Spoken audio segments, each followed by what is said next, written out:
Wow, that game was boring. Sunday afternoon at the Prudential Center, the Devils lose 3-0 to the Columbus Blue Jackets. That loss is their 7th in a row, and that's not the worst stat that comes out of this game. In the last 3 games, the Devils only have 52 shots on goal and have only scored 2 goals. That's right, the Devils are averaging less than a goal a game in their last 3 games. And 52 shots over the last 3 games is averaging less than 20 shots each game for the last 3 games. Needless to say, the Devils are really bad right now. But let's get to this game against the Columbus Blue Jackets. Just under 3 minutes into the second period, Cam Atkinson throws a puck from the boards that bounces off a couple players in front and is stopped by Corey Schneider. Standing in front of the net is Boone Jenner, who pokes the puck past Corey Schneider and puts the Blue Jackets up 1-0.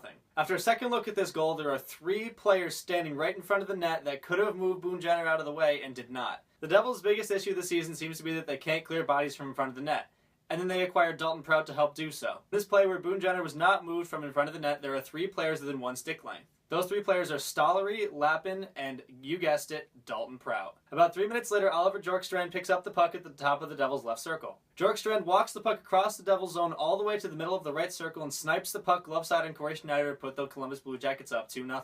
Again on this play, there are 2 Devils players within a stick length of Bjorkstrand and don't even make a play on him going across the middle of their zone. Devontae Smith-Pelly is close behind Bjorkstrand and doesn't make a play, while Blake Coleman is in the middle of the slot and also does not make a play on Bjorkstrand. It was honestly like the Devils not even playing defense and were just waiting for the Columbus Blue Jackets to score on them. Finally, with 11:04 remaining in the third period, Bjorkstrand again takes the puck up the wing and comes in on Dalton Prout. Bjorkstrand then makes a drop pass to Scott Hartnell and Dalton Prout just freezes at the bottom of the right circle. Scott Hartnell then takes a shot that goes right off of Corey Schneider's pads, and Sam Gagner is there to pot it to make it 3-0 Columbus Blue Jackets. If you watch this goal again, you can see clearly that Dalton Prout is standing below the right circle and doing nothing to help the front of the net. There was a guy in front of the net though. Devontae Smith-Pelly was there and was just standing and seemed to be just watching Sam Gagner put the puck into the net. Smith-Pelly could have done something, could have lifted the stick, could have shoved him, could have tried to move him out of the crease and stopped that goal. But he didn't do anything. Again, as I've been saying, the biggest issue is the Devils are not clearing anybody from in front of the net. That was the last goal in the game and was good for the Devils' 7th straight loss. So the first guys to talk about are the top power play line: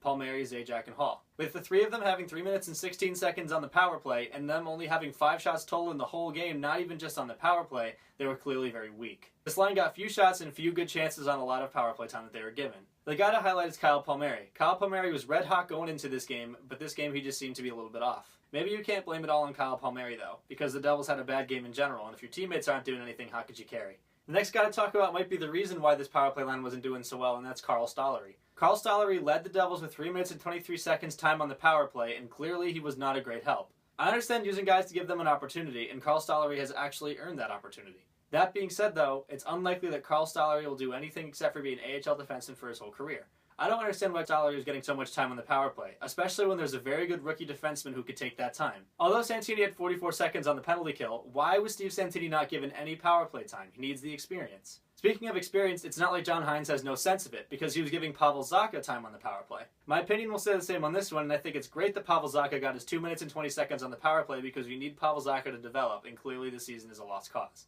Finally, the last guy to talk about as usual is Corey Schneider. 2 of those goals were not Corey Schneider's fault. As I pointed out, the Devils need to be clearing guys out in front. That being said though, although that Bjorkstrand shot was very good, it's one that you kind of expect Corey Schneider to have because he's a very good goaltender. 19 saves on 22 shots isn't that good, but the Blue Jackets weren't taking that many shots because they knew the Devils weren't playing that hard and they only played as hard as they needed to win. That's why it's so hard to watch the Devils right now. Not only are they not skilled, but it's also hard to have your heart in a game when you know that your season is terrible like the one that they are having. I could be wrong though, and I would love to engage in a hockey conversation. If you got anything to say, leave it in the comment section down below. Andy Greene has missed the last 2 games and is going to miss another one on Tuesday night against the Columbus Blue Jackets due to personal reasons. The reason Andy Greene has missed those games is the death of his father, David. I, as well as other Devils fans, and I'm sure fans across the league, send our condolences to Andy Greene. Andy Greene's likely to be back on Thursday against the Colorado Avalanche, and I wish him well. And with that, the Devils head to Nationwide Arena to take on the Columbus Blue Jackets again. There'll be a video on that game Tuesday night or Wednesday, so I'll see you then.